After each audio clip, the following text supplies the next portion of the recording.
Hey there, Georgie here with Ukraine Matters. Recording this video to you already back at my studio. Extremely tired, but I still dedicated to bringing you the latest news from and around Ukraine.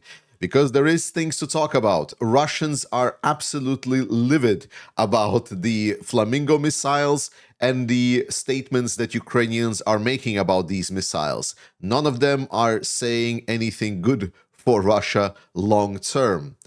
Ukraine is continuing their campaign on kinetic sanctions, and despite Russia's best efforts to repair all the damages that are being caused by Ukraine, Ukraine can just strike again, and so it does. So this and more in today's episode of the Daily News from Ukraine. Let's begin. And we start today by underscoring my main point of why it is important to support Ukraine. It is specifically because of what we hear about Poland having a drone fly into its territory and Polish forces discover it only the next day, blown up in the field. And this underscores one specific point that I'm making over and over and over again, which is in case of the conflict between Russia and NATO, I agree with all of those people that are stating that Russia has no chances. That is true, but that is not how dictators think. Russia's attempts at Ukraine are still pitiful, and they are not achieving a lot, yet Putin is persisting. So if Putin thinks that he can take something from NATO by fighting NATO, then he will fight NATO. And while he potentially will not win, and I'm pretty certain of that, they still can do a lot of damages with their technologies and drone and everything, despite of all of the advanced technology that we are having. As you can see, you cannot blame Poland for not being ready or not being aware that there is something happening on their border. Yet even Poland completely missed the drone that just flew into its territory. It could have exploded in a city, caused a lot of damages, and so on. And Poland is supposed to be that front line that is the best prepared for.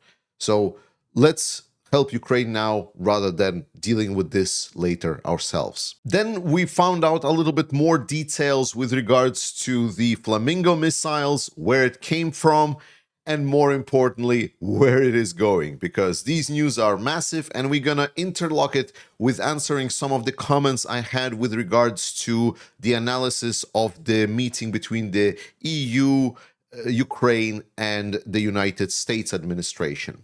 So firstly, some facts on the missiles that we additionally found out. First and foremost, that missile seemingly is a missile that is based on the new British missile that was presented about a year ago in United Arab Emirates on the military expo, and it was, I believe, called F5 missile. And that missile was pretty much one for one the description of exactly the Flamingo missile. More importantly, what is being stated by Ukraine that currently Flamingo missiles have not only been tested, but the production rate of Flamingo missiles is one missile per day. And the expectation is that by October, Ukraine will start producing 5 Flamingo missiles per day. To say that these numbers are big is an understatement. They're very big. So answering some of the comments, the first one being that if this is a cruise missile and if it flies relatively slowly, well, the claimed speed is 900 kilometers per hour. That is not that slow. That is pretty fast, to be honest. Though it claimed the speed for the F5 missiles, if I remember correctly, was like 760, but maybe they optimized it a little bit. So if it's 900 kilometers per hour, that is not easy to intercept. You need a dedicated anti-air systems to intercept those missiles. And technically, you obviously can shoot down this missile, yes, but to do that, you need to have very robust anti-air systems, and Russian anti-air systems are full of holes, and also Ukrainians have been pummeling the anti-air systems of Russia for over a year at least, with a lot of drones. Also, these missiles, they will not be launched like separately, one missile at a time, specifically into the area where Russian interceptors are. There's going to be intelligence on board. So people saying that this missile can be intercepted, I can answer just duh, but also everyone knows that. Secondly, with regards that this missile has some advanced navigation and some people refer to it as drones, I want to underscore that right now we are in such a blending of technology that I'm not even sure that you can really distinguish a jet drone from a missile and where is the line and what draws that line. And to be honest, does it really matter? But what do I mean by talking about security guarantees is how it's related to these missiles. Because Trump met with European leaders and Ukrainians. And a lot of you wrote that Trump and he is not trustable, that we shouldn't trust United States. And I understand. We shouldn't trust Russia because everything is now also being canceled. And I understand that as well. The point that I was making was that Europeans, the people that are actually behind Ukraine, that are supporting Ukraine, have taken a strong position on what is the minimum acceptable framework for them going forward. That was the key message, that Ukrainians are now in full support by Europeans, and they have an agreed position on the fact that Ukraine needs to receive security guarantees and that Ukraine needs to receive a minimum is frozen of the line of conflict and no additional territory should ever be taken to Russia and that territory should never be recognized. So the main and important part that I wanted to underscore is that Europeans have the minimum acceptable framework that they will not go under. Besides that, I wanted to underscore that Europeans and Ukrainians understood how to work with Trump's administration.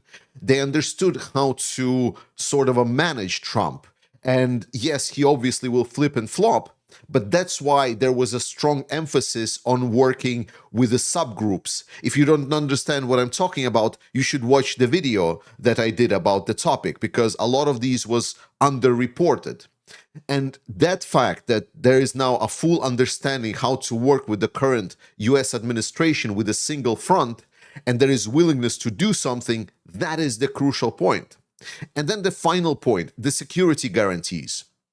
And for a lot of people, this was for some reason misunderstood. Like, well, Europeans are not real military and US will definitely not send troops.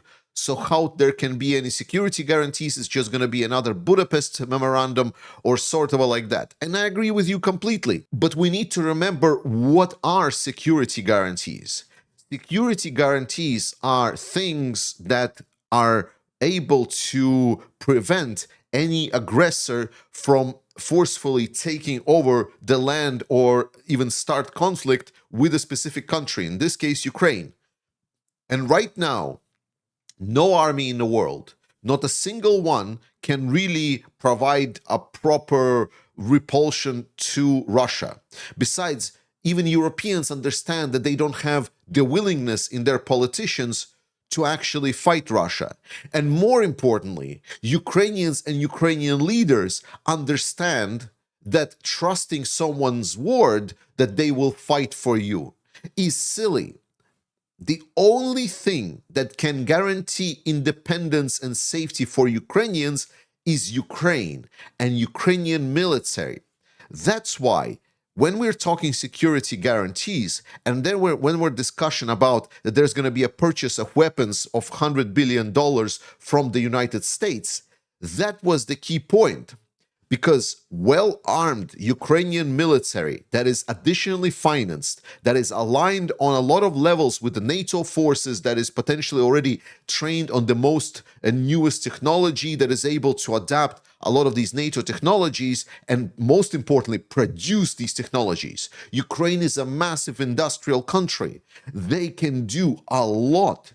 And they will be able to be this strong country that no one, not even Russia, will be able to touch. That was the key point. The security guarantee is not that some other third country will come and save.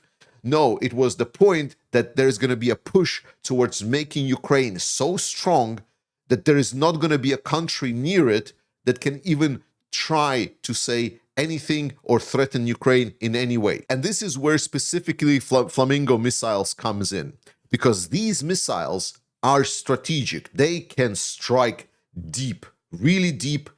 And if Ukraine can produce them indeed at like 5 per day starting October, and if it even gets scaled up, if there is enough financing after the war stops or is ended, and then Ukraine keeps producing these missiles and stockpiles, I don't know, 5, 10,000 of these missiles, then pretty much if Russia would be willing to try to attack Ukraine, and then Ukraine over the next coming week will be able to launch tens of thousands of these missiles towards Russia, taking out maybe good 40%, from 20 to 40% of Russian economy over a week, no country will be able to sustain that. The only reason why Russia is able to sustain their war is because Ukrainian economy is de facto dead. It is fully dependent on the supporters of Ukraine.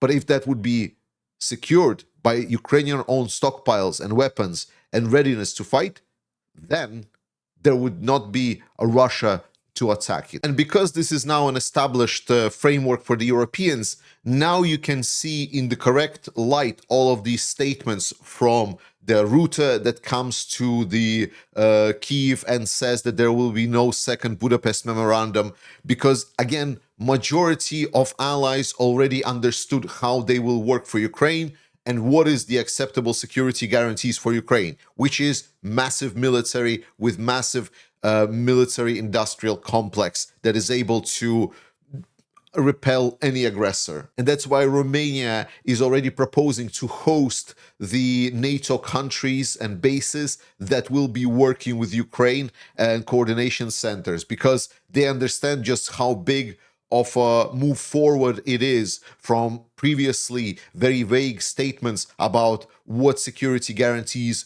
should be provided. Guns, military, and support for Ukraine. Additional aftermath that I just briefly am going to mention is Putin now running away from Trump's misunderstanding. It is unclear whether Trump is actually misunderstanding what Putin said to him in the meeting, or he is pretending to misunderstand and just kind of like going forward with the narrative. Yes, there is already meeting between Zelensky and Putin agreed, but Russian officials came out and they already stated that, no, this is not what we stated. We didn't promise any meeting between President Zelensky and Putin. What we said is that we need to start considering and thinking of maybe potentially sometime in the future, specifically meet between Ukrainian delegation and Russian delegation, and we should maybe consider at some point to increase the level of that delegation. So they are trying to get the narrative away from what Trump is spreading, that there is going to be a meeting between Putin and Zelensky. And this is hilarious to see. And this is again showing just how good Ukrainian and European diplomacy is, that they were able to basically just return this curveball back to Russia, just to show it that they are completely are objecting to peace and any kind of reasonable negotiations. I don't think that this is going to change the Trump's perspective a lot, but it's still hilarious to see. Major props to United Kingdom, because they just imposed sanctions on the Kyrgyz companies that are used by Russia to launder the money. This has been an outstanding problem from United Kingdom, as Londongrad, everyone knows that, right? So I'm not expecting that there's going to be everything there, but it's good to see that some of these things are happening, and I would like to see even more decoupling from dirty Russian money. Thank you so much, people of UK. Please continue supporting Ukraine. Particularly funny thing happened to the pipeline Druzhba that pumps oil into Europe. If you remember, we did a video a couple of days ago discussing the pipeline and the strikes against the pipeline. Well, turns out that the strikes against these pipeline were somewhat promptly fixed. At least it was claimed that it was at least partially fixed, and that oil flow has been renewed, only for the next night to Ukraine target the same place once again, and it's now again offline. So Hungary, that just instantly thought, yes, oil now. Oh no, no more oil. So Ukrainian sanctions are the most efficient and the best. A couple of notable strikes by Ukrainian. Firstly, in Crimea, they took out a storage of Iranian Mohajer 6 drones. These are big surveillance drones supplied by Iran to Russia. And it's been a pain in the butt for a lot of the coastal cities of Ukraine, because they are using these drones to guide the ballistic missile strikes against the coastal cities. And secondly, there has been strike by the Ukrainian artillery, rocket artillery forces on the control point of the Russian Rubicon Center. The Rubicon, if you don't know, it's a Russian combat force that is focused on drone, and they are highly trained, and they're used essentially as an assault force and drone special units. So they're being sent somewhere on the front line to make that area drone favorable for Russians. So they have a wide array of drone capabilities. That's why it's great to hear that Ukrainians are hunting them down. And to finish it off, Ukrainians have commemorated the incredible Operation Spiderweb that brought incredible results, and to be honest is still bringing benefits to it, by releasing the post stamps with the drones flying off from the trucks and exploding Russian planes. Truly a memorable postmark, and I'm hoping that next time that I'm in Ukraine, I will be able to buy myself some. Thank you so much for watching this video. I will come back tomorrow, hopefully rested, and I will talk about the situation on the front line and how Ukrainians are preventing Russian operations from succeeding. I love you. Slava Ukraini. I'll see you next time.